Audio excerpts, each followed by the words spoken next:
There were times where I cried and I thought, what the hell am I doing? Skill sets that you had, did you have a system that you ran your money with? Do you know, I didn't have a new car to drive until I was 54. I had a bomb. Because everything we did, any return of our investments went straight back into the business. Yeah.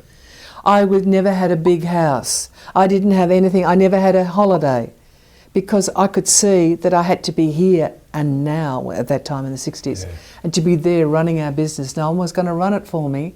I didn't go overseas until I was into my 40s because I had too many commitments.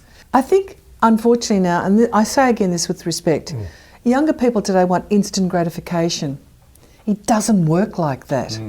You have got to be patient and have a plan, which is what we did. And there were times where I was so frustrated. I said, oh, one day maybe I can have a new car. Maybe one day I can have a decent house. Because our house was very humble. But I knew what we were working towards. And one day I knew I could buy the biggest house if I wanted it, which it came to eventually. I bought a beautiful home and I refurbished it. One of the nicest homes in Toorak. But when I was living in housing ambition, I never dreamt like that. I just wanted to get to the next stage of my life. Next 5 years, Yes. next 5 years, yeah. But you know, and when I got to that stage where I got the house, I thought, oh, this is fine, this is lovely, and I'm very happy, I feel very successful. But it wasn't enough for me. I wanted to then make a difference.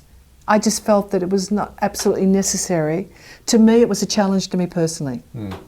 I wanted to show the world, and me especially, that I could go in there and spend 4 years redeveloping that house and turn it into something very beautiful. And it did.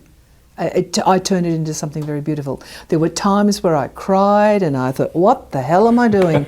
I knocked out a wall and the roof started sagging and I had to get the engineer. So trust me, I had a lot of headaches along the way. Issues, But to me, it was very important I could prove to myself I could do residential. And the land that I bought back all those years ago, which I sat on for 35 years, I built units.